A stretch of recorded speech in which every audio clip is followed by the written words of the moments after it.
যেদিন থেকে আল্লাহ পাক রব্বুল আলামিন এই পৃথিবী সৃষ্টি করেছেন, ওই দিন থেকেই আল্লাহ পাক রব্বুল আলামিন আমাদের জন্য 12টা মাস নির্ধারণ করেছেন।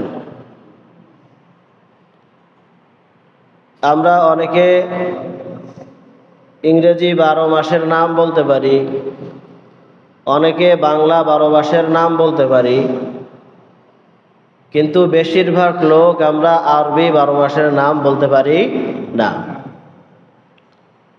অথচ এটা আমাদের জন্য জানা খুব দরকার ছিল। তারিখের হিসাব রাখাটা বড্ড দরকার ছিল। কোনো সময় তো চাঁদ দেখা ওয়াজিবে কেফায়া, অর্থাৎ এক এলাকা থেকে কেউ না কেউ এই চাঁদ দেখার জন্য প্রস্তুতি নিয়ে থাকতেই হয়। রমজানের চাঁদ, ঈদ উল ফিতরের চাঁদ, জিলহজ মাসের চাঁদ, মুহররমের চাঁদ, এই চাঁদগুলো অত্যন্ত গুরুত্বপূর্ণ, কিন্তু আমরা খবরও নাই আমাদের কবে 1 তারিখ যায় আর কবে 5 তারিখ যায়, কেউ বলতেও পারি না। তো আল্লাহ পাক রব্বুল আলামিন পৃথিবীর শুরু লগ্ন থেকেই, সৃষ্টি লগ্ন থেকেই আমাদের জন্য 12টা মাস নির্ধারণ করেছেন। মুহররম, সফর, রবিউল আউয়াল, রবিউল সানি, জুমাদাল উলা, জুমাদাল উখরা, রজব, শাবান, শাওয়াল, জিলকাদ, জিলহজ। এই 12 মাসের মধ্যে 4টা মাস আমাদের জন্য খুব সম্মানিত করেছেন। যেই 4টা মাসে আল্লাহ পাক রব্বুল আলামিন যুদ্ধ বিগ্রহ, মারামারি, হানাহানি, কাটাকাটি সব হারাম করে দিয়েছেন। এই 4টা মাস হলো জিলকাদ, জিলহজ, মুহররম, আর একটা হলো রজব। এই 4 মাস। তো 12 মাসের মধ্যে 4 মাস শ্রেষ্ঠ। আবার এই 4 মাসের মধ্যে সবচেয়ে শ্রেষ্ঠ হলো জিলহজ মাস। 12 মাসের মধ্যে 4 মাস শ্রেষ্ঠ মাস। এই 4 মাসের মধ্যে আরো শ্রেষ্ঠ হলো একটা, জিলহজ। এই জিলহজ মাসের মধ্যে সবচেয়ে শ্রেষ্ঠ প্রথম 10 দিন। জিলহজ মাসের মধ্যেও শ্রেষ্ঠ প্রথম 10 দিন। আবার এই প্রথম 10 দিনের মধ্যে 10ম দিনটা আরো বেশি শ্রেষ্ঠ। আজকে জিলকাদ মাসের 24 তারিখ। আল্লাহ চাহে তো আগামী বুধবারে 29 তারিখ চাঁদ দেখার সমূহ সম্ভাবনা আছে। আগামী বুধবারে চাঁদ দেখা গেলে বৃহস্পতিবার থেকে জিলহজ মাস শুরু হয়ে যাবে, অর্থাৎ বুধবার দিবাগত রাত্র থেকেই। আরবি মাস কিন্তু মাগরিবের পর থেকেই গণনা শুরু হয়। আরবি মাসের গণনা কখন হয়? সন্ধ্যার পর থেকেই গণনা শুরু হয়। চাঁদ দেখা শুরু তো আরবি মাসের গণনা শুরু। কিন্তু আমাদের স্বাভাবিকভাবে বাংলা এবং ইংরেজির হিসাবটা হলো রাত 12টার পরে পরিবর্তন হয়, তারিখ পরিবর্তন হয়। আর আরবির তারিখ পরিবর্তন হয় সন্ধ্যার পরপরই। তো আল্লাহ চাহে তো আগামী বুধবার যদি চাঁদ উঠে যায়, তাহলে দিবাগত রাত্রে থেকেই জিলহজ মাস কি হয়ে যাবে? শুরু হয়ে যাবে।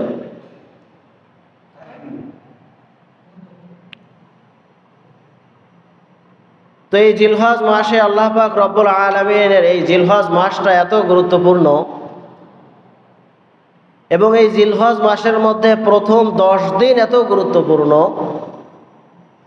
যে আল্লাহ পাক রব্বুল আলামিন পবিত্র কালামের মধ্যে ওয়ালা ইয়ালিন আশরি বলে একটা কসম করেছেন। ওয়াল ফাজর ওয়ালা ইয়ালিন আশ, ফজরের কসম এবং 10 রাত্রের কসম। ওয়াশ-শাফঈ ওয়াল ওয়িতর, ইয়াউমুল আযহা অর্থাৎ ইয়াউমুন নাহার, কুরবানির দিনের কসম, আরাফার দিনের কসম। এরকম বিশেষ কিছু কসম করে করে আল্লাহ তাআলা কথা বলেছেন। তার মধ্যে হাদিসের মধ্যে আসছে ওয়ালা ইয়ালিন আশ দ্বারা উদ্দেশ্য জিলহজ মাসের প্রথম 10 দিন। কোন দিন? জিলহজ মাসের প্রথম 10 দিন। এই দিনটা কত গুরুত্বপূর্ণ এই 10 দিন যে আল্লাহ পাক রব্বুল আলামিন এই দিনের কসম করে কথা বলছেন। আমরা কসম করি, দামি দামি জিনিসের কসম করি, মাথায় হাত দিয়ে কসম করি, তাই না? যে মাথায় হাত দিয়ে কসম করলাম। কেন? মাথা এটা আমার সমস্ত অঙ্গ প্রত্যঙ্গের মধ্যে শ্রেষ্ঠ। সন্তানের মাথায় হাত দিয়ে কসম করি যে আমার কাছে ওটা অনেক দামি। মায়ের কসম দেই, বাবার কসম দেই, আল্লাহর কসম দেই, দামি দামি জিনিসের কসম হয়। তো আল্লাহ কসম করে বলতেছেন হাদিসের মধ্যে আসছে যে এই 10 রাত্রের কসম আল্লাহ করেছেন, এই 10 রাত্র হলো জিলহজ মাসের প্রথম 10 রাত্র। এটা এত গুরুত্বপূর্ণ। কেমন গুরুত্বপূর্ণ? হযরতে জাবের রাদিয়াল্লাহু তাআলা আনহু থেকে বর্ণিত, উনি বলেন, মা মিন আইয়ামিন আফদালু ইনদাল্লাহ মিনাল আশর, 10 দিনের চাইতেও আর শ্রেষ্ঠ কোনো দিন আল্লাহর কাছে নাই। ইয়ানি আশরু জিলহিজ্জাহ, অর্থাৎ জিলহজ মাসের প্রথম 10 দিন, জিলহজ মাসের প্রথম 10 দিন। উনি বলেন অন্যান্য সব দিন থেকে জিলহজ মাসের এই প্রথম 10 দিন শ্রেষ্ঠ। এক সাহাবী প্রশ্ন করেন, ইয়া রাসূলুল্লাহ, লা মিসলাহুন্না ফি সাবিলিল্লাহ, জিহাদের ময়দানে যদি কোনো ব্যক্তি থাকে তাহলে তার ওই দিনগুলো কি এই 10 দিনের সমতুল্য নয়? ক্বালা লা মিসলাহুন্না ফি সাবিলিল্লাহ, রাসূলুল্লাহ সাল্লাল্লাহু আলাইহি ওয়াসাল্লাম বলেন যে না, জিহাদের ময়দানে থাকাকালীন ওই সময়টাও এই 10 দিনের সমতুল্য নয়। ইল্লা উফিরা ওয়াজহাহু বিত্তুরাব, তবে যে ব্যক্তি শাহাদাত বরণ করতে পেরেছে, এমন সৌভাগ্য যে ব্যক্তির হয়েছে, ওই ব্যক্তির আবার এই 10 দিনের চাইতেও তার দিনগুলো মূল্যবান। সুবহানাল্লাহ। তাহলে এই 10 দিনের মূল্য কত? আল্লাহ রাসূল বলেন যে জিহাদে, আল্লাহ রাস্তায় যদি জিহাদে থাকো তো ওই দিনগুলোর যেই মূল্য তার থেকেও এই দিনগুলোর মূল্য বেশি। অপর এক হাদিসের মধ্যে জাবের রাদিয়াল্লাহু তাআলা আনহু থেকে বর্ণিত, উনি বলেন, মা মিন আইয়ামিন আহাব্বু ইলাল্লাহ মিন আশরি জিলহিজ্জা, জিলহজ মাসের এই 10 দিনের চাইতে আল্লাহ তাআলার কাছে প্রিয় আর কোনো দিন নাই। জিলহজ মাসের এই 10 দিনের চাইতেও প্রিয় আর কোনো দিন নাই। হযরতে আবু হুরায়রা রাদিয়াল্লাহু তাআলা আনহু থেকে বর্ণিত, মা মিন আইয়ামিন আহাব্বু ইলাল্লাহ আন ইউতাআব্বাদা লাহু ফিহা মিন আশরি জিলহিজ্জা। আবু হুরায়রা রাদিয়াল্লাহু তাআলা আনহু বলেন, অন্যান্য যেই দিনগুলোতে আল্লাহ তাআলার ইবাদত বন্দেগী করা হয়, ওই দিনগুলোর চাইতেও এই 10 দিনের ইবাদত আল্লাহর কাছে সবচেয়ে বেশি প্রিয়। অন্যান্য যত দিন আছে, আইয়ুতাআব্বাদা ফিহা, যে দিনগুলোতে আল্লাহর ইবাদত করা হয়, ওই দিনগুলোর চাইতেও আহাব্বু ইলাল্লাহ, এই দিনগুলোই আল্লাহর কাছে সবচেয়ে বেশি প্রিয়। কেমন প্রিয়? কত প্রিয়? ইয়াদিলু সিয়ামু কুল্লি ইয়াউমিন মিনহা বিসিয়ামিস সানাহ, এই দিনগুলার প্রত্যেক দিনের রোজাকে আল্লাহ পাক রব্বুল আলামিন 1 বছরের রোজার সমতুল্য করে দিয়েছেন। এই যে প্রথম 10 দিন, এক এক দিন যদি আমরা রোজা রাখি তাহলে কতদিন? 1 বছর রোজা রাখার সওয়াব দিয়ে দিবেন। ওয়া কিয়ামু কুল্লি লাইলাতিন বিকিয়ামি লাইলাতিল কদর, আর এই 10 দিনের এক এক রাত্রের ইবাদতকে আল্লাহ পাক রব্বুল আলামিন লাইলাতুল কদরের ইবাদতের সমতুল্য করে দিয়েছেন। কত ফজিলত হইলে আল্লাহ এটা দেন, চিন্তা করেছেন? কি বলেন? মা মিন আইয়ামিন আহাব্বু ইলাল্লাহ আন ইউতাআব্বাদা লাহু ফিহা মিন আশরি জিলহিজ্জা, জিলহজ মাসের এই প্রথম 10 দিনের ইবাদত অন্যান্য দিনের ইবাদতের চাইতেও আল্লাহর কাছে বেশি প্রিয়। ইয়াদিলু সিয়ামু কুল্লি ইয়াউমিন মিনহা বিসিয়ামিস সানা, এক এক দিনের রোজা এক এক বছরের রোজার সমতুল্য। ওয়া কিয়ামু কুল্লি লাইলাতিন মিনহা বিকিয়ামি লাইলাতিল কদর, আর এক এক রাত্রের ইবাদত লাইলাতুল কদরের ইবাদতের সমতুল্য। তাহলে কত ফজিলত, কি পরিমাণ ইবাদত বন্দেগী এই মাসে করা দরকার, এবং এই জিলহজ মাসের এই প্রথম 10 দিনকে কত গুরুত্বের সাথে দেখা দরকার। একদিন রোজা রাখলে 1 বছরের রোজা রাখার সওয়াব হয়। এক রাত্র ইবাদত করলে লাইলাতুল কদর ইবাদতের সওয়াব হয়। অথচ লাইলাতুল কদর আমাদের কাছে অনির্দিষ্ট, নির্দিষ্ট কোনো দিন নাই। প্রচলিত 27, আসলে 27 নয়, 21, 23, 25, 27, 29 বেজোর রাত্রগুলা। কোন রাত্রে লাইলাতুল কদর চলে যায় আর ওই রাত্রে আমার হালাত কি হয় এটা কারোর জানা নাই। জানা আছে? কারোর জানা নাই। কিন্তু এই 10 দিনের প্রত্যেকটা রাত্র, এক একটা রাত্র যদি ইবাদত করতে পারি, তাহলে লাইলাতুল কদর ইবাদত করলে যেমন সওয়াব দেয়, আল্লাহ ওরকম সওয়াব আমলনামায় দিয়ে দিবে। লাইলাতুল কদরের ব্যাপারে আল্লাহ কি বলেছেন? খায়রুম মিন আলফি শাহর, ওটা 1000 মাস হইতে উত্তম। সুবহানাল্লাহ। পারবো তো ইনশাআল্লাহ? জিলহজ মাসের এই প্রথম 10 দিনকে আমলে আনতে পারবো না ইনশাআল্লাহ? এই 10 দিনে বিশেষ কিছু আমল রয়েছে। বিশেষ করে 5টা আমলের কথা কিতাবের ভিতরে অত্যন্ত গুরুত্বের সাথে দেখা হয়। এই 5টা আমল আমরা করার চেষ্টা করবো ইনশাআল্লাহ। করবো তো ইনশাআল্লাহ? 1 নম্বর, রাত জেগে বেশি বেশি ইবাদত করা। এই 10 দিনে রাত জেগে বেশি বেশি ইবাদত করা। কেন রাত জাগবো? কেন?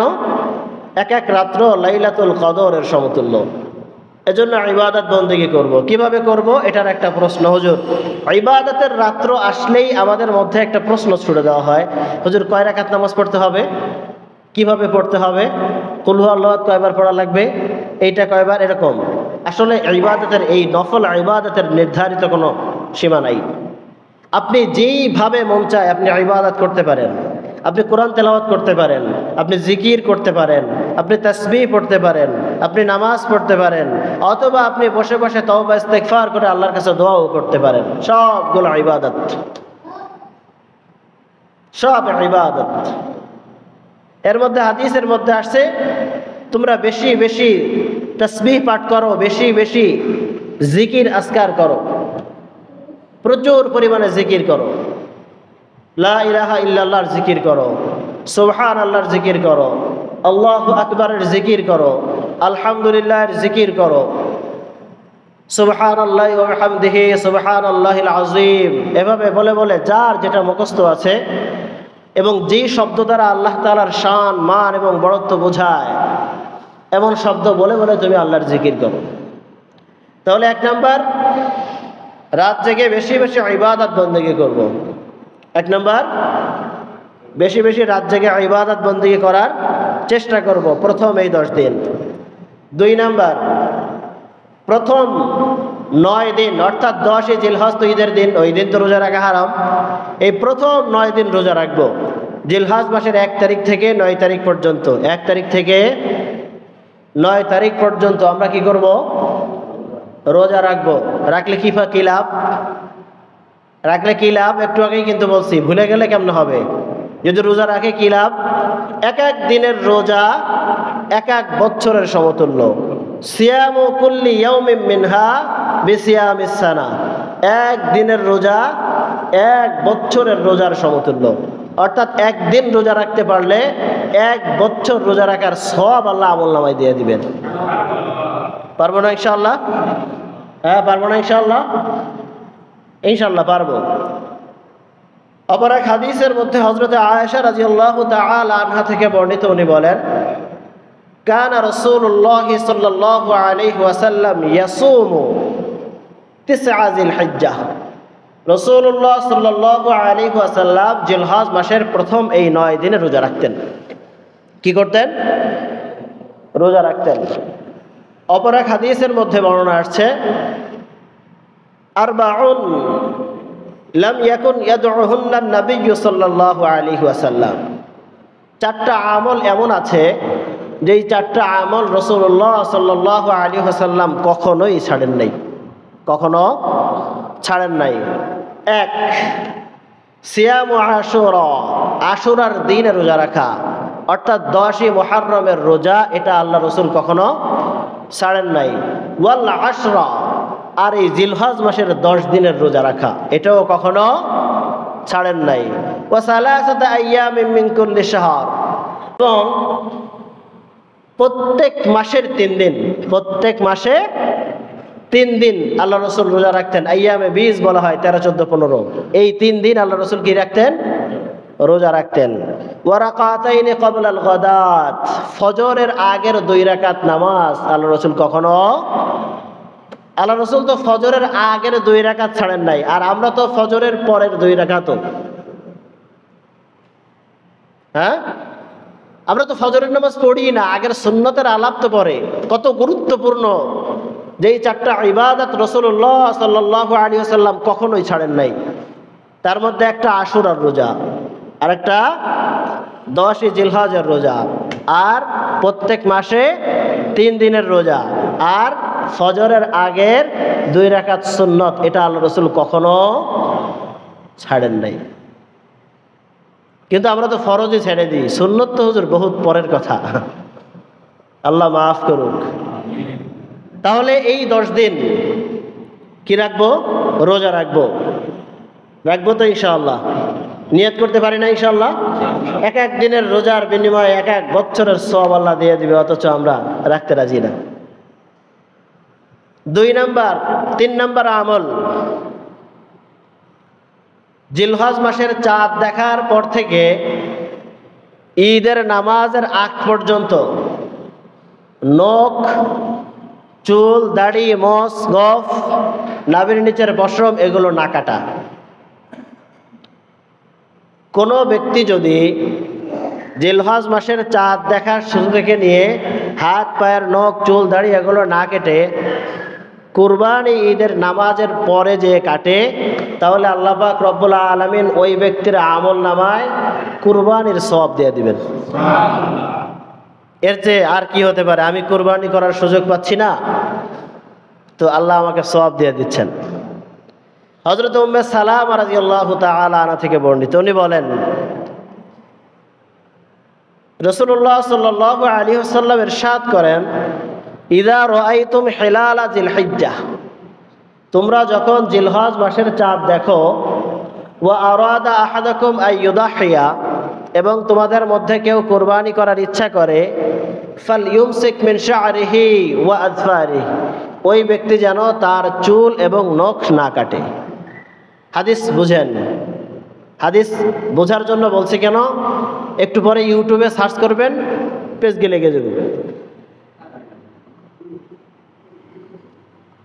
ইউটিউবে সার্চ করলে কি হয়ে যাবে? পেজ লেগে যাবে, পেজ ছোটাবো। হাদিস বোঝার চেষ্টা করি।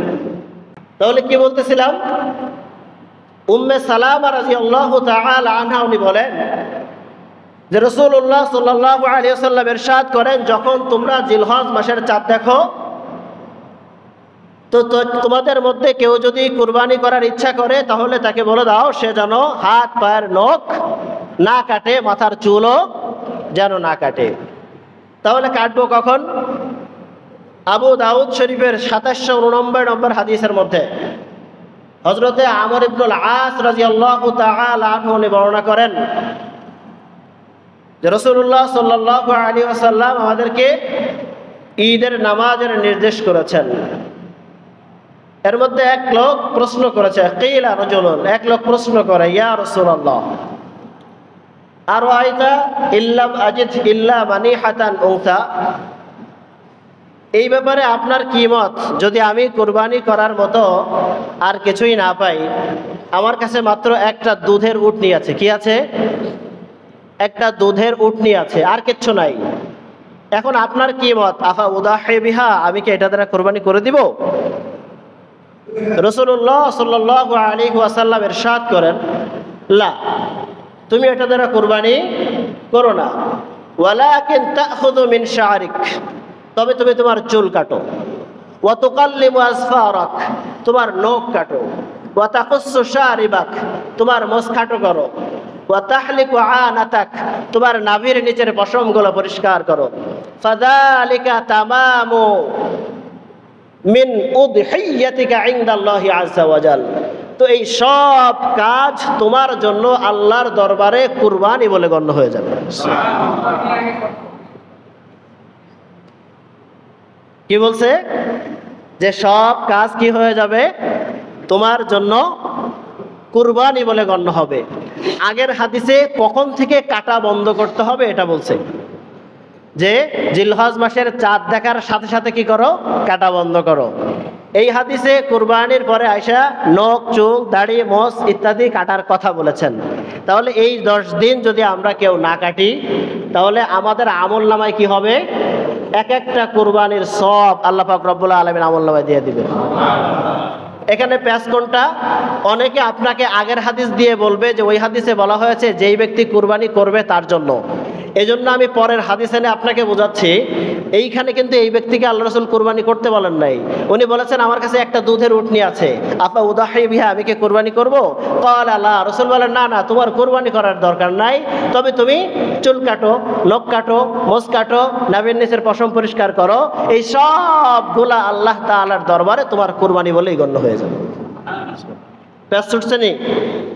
পেজগি, বাংলাদেশ কিন্তু পেজগির উস্তাদ, আপনাকে প্যাচ লাগাই দিবে, কবে হাদিস বেড়া মুন্সির কাছে একটা শুনছো, সেটা তো মাত্র কুরবানি ওয়ালার জন্য। আমর ইবনুল আসের এই হাদিসে বলা হয়েছে সবার জন্য, শুধু কুরবানি ওয়ালার জন্য না। এই প্রশ্ন অনেকে আমার কাছে করছে, বিদায় ছুটাইয়া দিলাম। তাহলে 1 নম্বর আমল কি? বেশি বেশি রাত জেগে ইবাদত করা। 2 নম্বর, এই 10 দিন আমরা কি রাখবো? রোজা রাখবো। 9 দিন, জিলহজ মাসের 10 তারিখ ব্যতীত এই 9 দিন রোজা রাখবো। 3 নম্বর, এই 10 দিন নখ, চুল, দাড়ি, মোষ এগুলো কাটবো, আগেই কেটে ফেলবো। এখন তারিখ বলে দিই, আজকে 24 তারিখ। কয় তারিখ? 24 তারিখ জিলকদ মাসের। এই যে অবাক হওয়ার কিছু নাই, আমি আরবি মাসের কথা বলছি, আমরা তো বাংলা, অঙ্ক, ইংরেজি লিয়ে ঘুরি।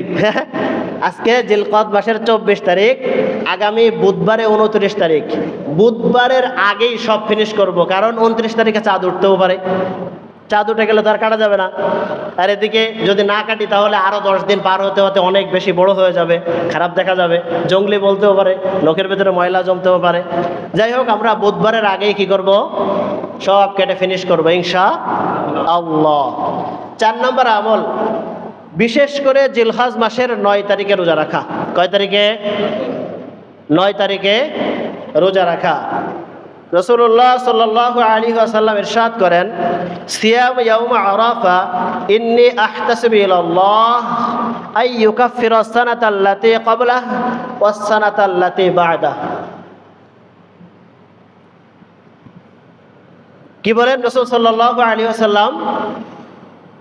যে আরাফার রোজা রাখার ব্যাপারে আমি আল্লাহর কাছে এই আশা রাখি যে আল্লাহ পাক রব্বুল আলামিন যারা আরাফার রোজা রাখবে তাদের 1 বছর আগের এবং 1 বছর পরের গুনাহগুলো মাফ করে দিবেন। 1 বছর আগের আর 1 বছর পরের গুনাহগুলো আল্লাহ কি করে দিবেন? মাফ করে দিবেন।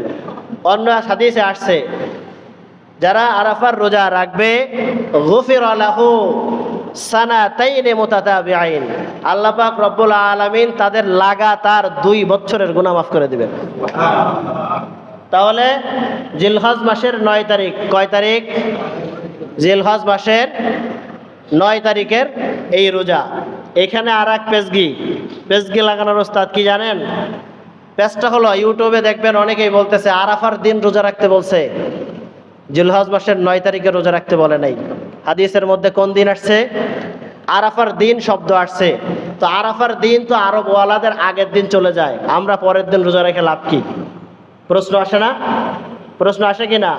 যে আরাফার দিন তো আগের দিন চলে যায়। মনে রাখবো, হাদিসের পরিভাষায় আরাফার দিন একটা পারিভাষিক অর্থ। আরাফার দিন একটা, যেমন ইয়াউমুল জুমআ, বলেন তো কোন দিন? কোন দিন? শুক্রবার। ইয়াউমুল জুমআ কোন দিন? অথচ ইয়াউমুল জুমআর শাব্দিক অর্থ হলো জমা হওয়ার দিন। আপনি যদি শুক্রবার বাদেও কোনো দিন এখানে মজমা বসান বা মাঠে মজমা বসান, ওই দিনকেও যদি আপনি ইয়াউমুল জুমআ বলেন তো আপনাকে শাব্দিক অর্থে কেউ ভুল ধরবে না। কিন্তু ইয়াউমুল জুমআর পারিভাষিক অর্থ হয়ে গেছে জুমআর নামাজের উদ্দেশ্যে একত্রিত হয়, এই জন্য এই দিনকে ইয়াউমুল জুমআ বলা হয়। ঠিক ওই দিনটা আরাফার দিন বলে পরিচিত এই জন্য হয়েছে যেহেতু হজের একটা অত্যন্ত গুরুত্বপূর্ণ বিধান উকুফে আরাফা, এই জন্য ওই দিনকে আরাফার দিন বলা হয়। কথা বুঝে আসছে? কিন্তু উদ্দেশ্য হলো 9 জিলহজ রোজা রাখা। কয় জিলহজ? 9 জিলহজ। এখন অনেকে বলবে তোমাকে এই উদ্দেশ্যের কথা কে বলছে? আরাফা শব্দ বলছে, আরাফায় থাকবে, তুমি আবার 9 জিলহজে আইছো কেন? তাকে আপনি সুন্দরভাবে প্রশ্ন করবেন, আমরা তাকবীরে তাশরিক পড়ি না? পড়ি তো। তাকবীরে তাশরিক কি বলেন তো? আল্লাহু আকবার, আল্লাহু আকবার, লা ইলাহা ইল্লাল্লাহু, আল্লাহু আকবার, আল্লাহু আকবার, ওয়ালিল্লাহিল হামদ। এই হাদিসে কি আসছে জানেন? ইউকাব্বিরু বা'দাল ফাজরি ইয়াউমা আরাফা। আরাফার দিন ফজরের পর থেকে তাকবীর শুরু হবে। আরাফার দিন ফজরের পর থেকে তাকবীর শুরু হবে। এই হাদিসে আরাফার দিন দ্বারা আপনি 9 জিলহজ উদ্দেশ্য নিচ্ছেন, ওই হাদিসে আরাফার দিন দ্বারা আরাফার দিন উদ্দেশ্য নিচ্ছেন, তাহলে দুই হাদিসের মধ্যে ফেসগিলা কোথায়? আমার কথা বুঝে আসছে নি? আমরা যে তাকবীর পড়ি কবে থেকে পড়ি? 9 জিলহজের ফজরের পর থেকে 13 জিলহজের আসরের আগ পর্যন্ত, তাই না? পড়ি কিনা? কিন্তু এই হাদিস কিন্তু আসছে আরাফার দিনের ব্যাপারে। তোমরা তাকবীর পড়ো ফজরের পর থেকে, ইউকাব্বিরু বা'দাল ফাজরি ইয়াউমা আরাফা, আরাফার দিন ফজরের পর থেকে। বোঝা গেল আরাফার দিন এটা একটা পারিভাষিক অর্থ, আর এটার দ্বারা উদ্দেশ্য 9 জিলহজ। কি জিলহজ? কথা বুঝে আসছে? কথা বুঝে আসছে রে? আরো অনেক উদাহরণ আছে, দেওয়ার সময় নাই, শুধু এতটুকু বুঝিয়ে দিলাম। তাহলে যদি কেউ বলে যে আরাফার দিন ওই 9 জিলহজ না আরাফার দিন, তাহলে আপনি বলবেন তাকবীর তাহলে আরেক দিন থেকে শুরু করেন। আপনি তাকবীর আগের দিন থেকে শুরু করেন, এই হাদিসটাও তো আরাফার দিনের ব্যাপারে আসছে। তাহলে বিশেষ করে আরাফার দিন রোজা রাখা, কি রাখা? রোজা রাখা। রাখলে কি ফায়দা? রাসূল সাল্লাল্লাহু আলাইহি ওয়াসাল্লাম কি বলেন? সিয়াম ইয়াউমি আরাফা আহতাসিবু আলাল্লাহ ইউকাফিরুস সানাতা আল্লাতী ক্বাবলাহু ওয়াস সানাতা আল্লাতী বা'দাহ। আমরা কেউ যদি আরাফার দিনে রোজা রাখে, তো আমি আল্লাহর কাছে আশা রাখি যে আল্লাহ তার 1 বছর আগের এবং 1 বছর পরের গুনাহগুলো মাফ করে দেবেন। রাখবো তো ইনশাআল্লাহ? 9 জিলহজ আবারও স্মরণ করিয়ে দেওয়া হবে ইনশাআল্লাহ। কবে 9 তারিখ আসবে এটা আমরা আগামী বুধবারের পরে ইনশাআল্লাহ জেনে যাব। 5 নাম্বার, 9 জিলহজ ফজরের পর থেকে 13 জিলহজ আসরের আগ পর্যন্ত তাকবীরে তাশরিক পড়া। প্রত্যেক ফরজ নামাজের পরে কমপক্ষে একবার। কয়বার? আমরা অনেক জায়গায় 3 বার মনে করি, জরুরি কিছুই না, আপনি তাকবীর সারাদিনে পড়তে পারেন, কিন্তু আপনার জন্য ওয়াজিব একবার। কয়বার? একবার। পুরুষ হোক মহিলা হোক সবার জন্য কিন্তু এটা ওয়াজিব। এই জন্য মা বোনদেরকে জানায়া দিব যে আমরা ওই দিন থেকে কি পড়বো? তাকবীর পড়বো। তবে যেহেতু এটা বছরে একবার আমল আসে, তো বছরে একবার আসার কারণে আমরা ভুলে যাই। এজন্য মসজিদে যদি জামাতের সাথে নামাজ আদায় করা হয়, তো কারো না কারোর মনে হয় সে একটু জোরে বললে সবার এই আমলটা হয়ে যায়। তাকবীর কিন্তু ওয়াজিব, এটা কিন্তু আপনাকে আমাকে স্মরণ করে দিতেই হবে। মানে কোন দিন থেকে? 9 জিলহজ ফজরের পর থেকে নিয়ে 13 জিলহজ আসরের আগ পর্যন্ত মোট 23 ওয়াক্ত নামাজে প্রত্যেক ফরজ নামাজের পর একবার তাকবীর বলা ওয়াজিব। তাকবীরটা কি? আল্লাহু আকবার, আল্লাহু আকবার, লা ইলাহা ইল্লাল্লাহু, আল্লাহু আকবার, আল্লাহু আকবার, ওয়ালিল্লাহিল হামদ। মনে থাকবে তো ইনশাআল্লাহ? থাকবে তো? তাহলে জিলহজ মাসের প্রথম 10 দিনের বিশেষ 5টা আমলের কথা আমরা আলোচনা করলাম। 1 নাম্বার, রাত জেগে বেশি বেশি ইবাদত করব। 2 নাম্বার, এই 9 দিন জিলহজ মাসের এই 9 দিন, প্রথম 9 দিন আমরা রোজা রাখার চেষ্টা করব। 3 নাম্বার, জিলহজ মাসের প্রথম দিন থেকে শুরু করে, অর্থাৎ চাঁদ দেখা থেকে শুরু করে একদম ঈদের নামাজের পর পর্যন্ত আমরা আমাদের নখ, চুল, দাড়ি, মোছ এগুলো কিছু কাটবো না, বরং ঈদের নামাজের পরে কুরবানির কার্যক্রম সেরে তারপর আমরা এগুলো কাটবো। আর 4 নাম্বার, বিশেষভাবে আরাফার দিন আমরা কি রাখবো? রোজা রাখবো। অর্থাৎ জিলহজ মাসের 9 তারিখে আমরা কি রাখবো? রোজা রাখবো। 5 নাম্বার, জিলহজ মাসের 9 তারিখের ফজরের পর থেকে শুরু করে 13 তারিখের আসর পর্যন্ত প্রত্যেকেই মনে করে ফরজ নামাজের পরে একবার করে তাকবীর বলবো। আল্লাহ পাক রব্বুল আলামিন আমাদের সকলকে জিলহজ মাসের এই আমলগুলো করার তৌফিক দান করেন। আমিন। আখিরে দাওয়ানা আলহামদুলিল্লাহি রাব্বিল আলামিন।